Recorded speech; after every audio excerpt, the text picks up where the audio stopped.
A Julio Martínez Pozo y al resto de este poderoso equipo. El caso de Santiago, voy a comenzar con Santiago, está el tema de quién será el nuevo director de la Corporación del Acueducto y Alcantarillado. En esa designación hay dos personajes que están influenciando a uno y a otro.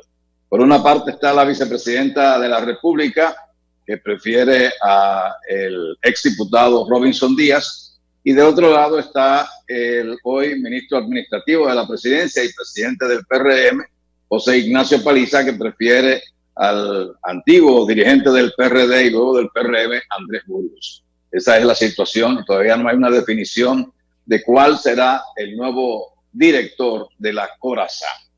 El presidente de la República en su discurso de toma de posesión citó dos obras que corresponden a la región norte. Primero manifestó la disposición de que la reparación o reconstrucción del muelle de Manzanillo en el municipio Pepillo Salcedo de la provincia de Montecristi se haga con una alianza público-privada. En realidad, aparentemente ahí no se requiere de la participación del gobierno, porque hay un grupo de empresarios en la región que desde hace años están dispuestos a correr ellos con los gastos que incurra la reparación del puerto de Manzanillo. Hay que recordar que ese puerto fue entregado al final de la gestión del doctor Leonel Fernández a un grupo de empresarios que crearon una corporación. Luego, al llegar al presidente Danilo Medina al poder, en su primer gestión, eliminó esa decisión y nunca más el Estado hizo nada. Al final del gobierno pasado se habló que a través de la OISOE se iba a hacer una reparación, pero nunca se llegó a nada. O sea, que no habría que hacer alianza pública-privada para reparar el puerto de Manzanillo porque el sector privado estaría en esa disposición. La otra vía que citó el presidente en su discurso fue la autopista del Ámbar. Es una vía que ya la mencionó bastante el ex secretario de Obras Públicas, Gonzalo Castillo, cuando se estaba trabajando en la reparación y tratando de ampliar en lo posible la vía Navarrete-Puerto Plata. Esta sería una autopista que comunicaría la avenida Circunvalación Norte con el tramo que se conoce como la Gran Parada, que es el cruce que se da entre la carretera de Puerto Plata a Sosúa y la carretera turística Luperón, que cruza Santiago por la parte de Gurabo y llega hasta la Gran Parada. Esa vía es considerada de mucha importancia, especialmente para los puertoplateños, porque conectaría Santiago y Puerto Plata con una duración de 20 minutos. Esa es la realidad. De manera que esa vía sí esa es una gran obra, ¿eh? Sería un gran proyecto. Y esa sí habría que hacerla. Tendrían 3 vías hacia Puerto Plata de Santiago, Así ¿verdad? es. Tendríamos 3 vías. Todavía no se ha terminado la turística Luperón, le quedan todavía 10 kilómetros. La vía de Navarrete-Puerto Plata es muy congestionada. Sí, no se ha hecho mucho con la reparación que se le hizo, porque no tiene capacidad para la cantidad de vehículos que circulan durante toda la semana, no solo los fines de semana. Entonces, esa vía sí tendría que hacerse mediante una alianza público-privada, porque ahí sí eso costaría mucho dinero. Dígame, lo que pasa es que también, con relación al puerto del Manzanillo, no puede ignorarse la existencia de la ley. Ya cualquier paso que dé el presidente Luis Abinader no puede ignorar la existencia de una ley de alianza pública y privada, porque ya sería un paso. Él nombró ahí a Sigmund Freud, ¿verdad? Tendría que hacerlo en función de lo que pauta esa ley. En función de lo que pauta esa ley. Yo soy partidario de que ese otorgamiento se licite.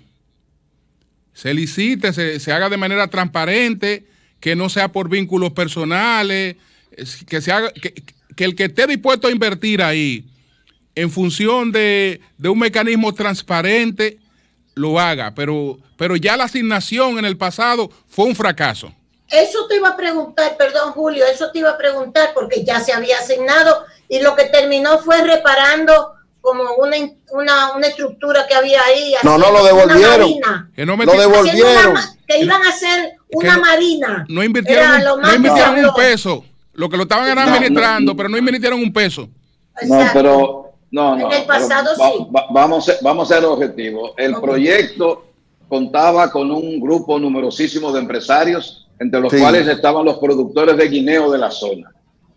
Cuando se iba a comenzar o se comenzó a trabajar fue entonces cuando llegó al poder el presidente Danilo Medina y paralizó los trabajos y paralizó la concesión que se le había dado a esa corporación. Entonces ahí no se hizo nada. El año pasado... Pero él no la paralizó porque se le ocurrió. Exacto. Él la paralizó por un informe yo no sé. Y no fue él que la paralizó, sino fue la entidad que le correspondía. Pero la paralizaron por un informe de que ahí no se había invertido un peso.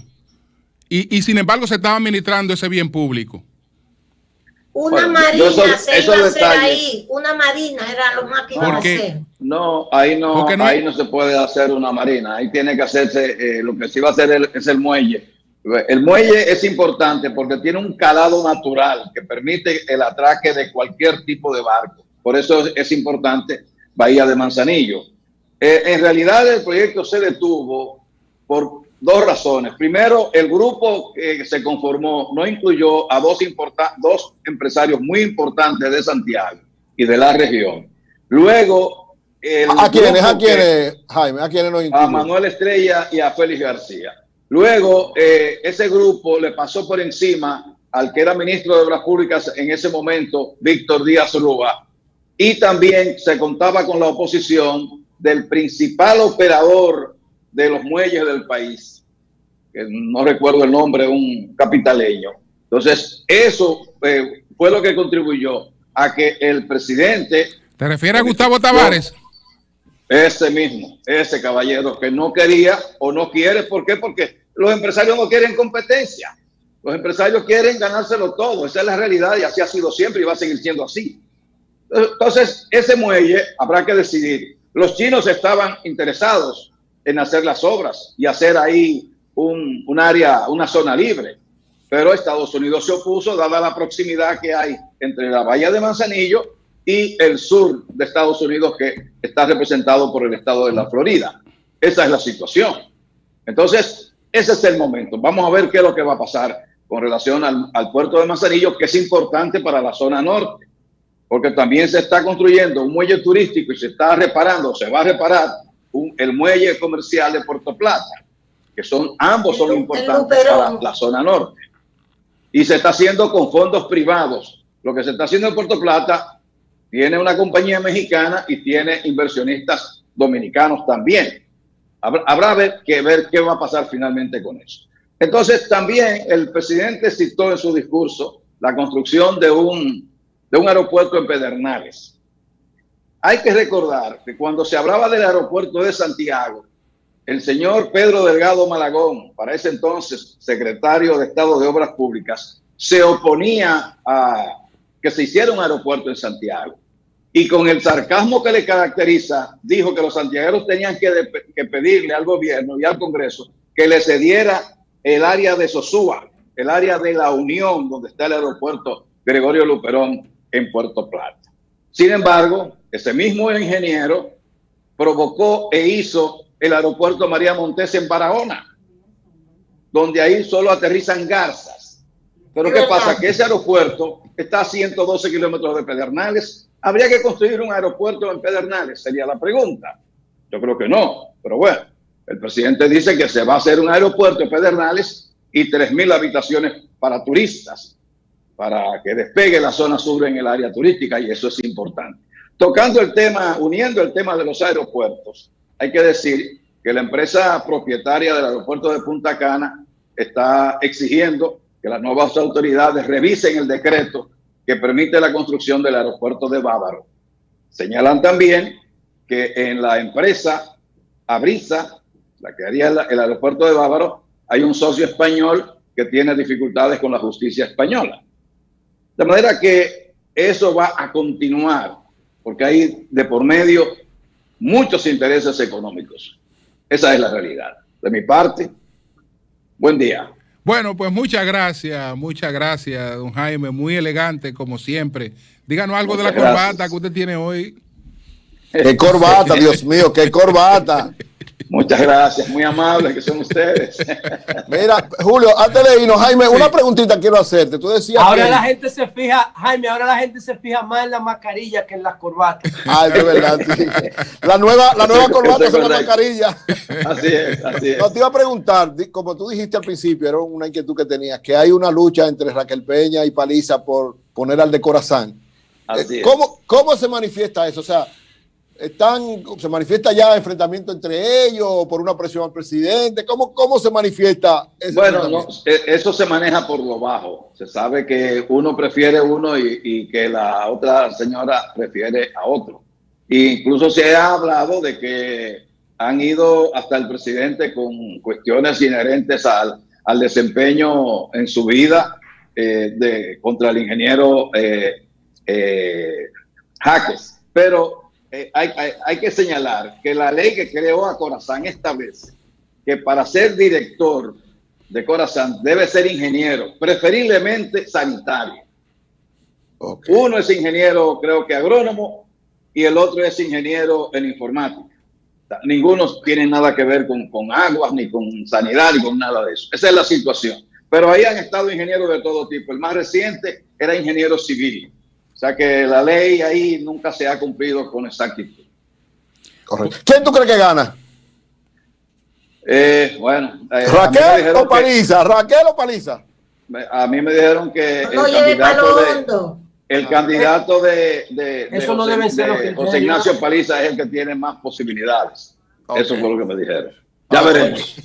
Un problema de género.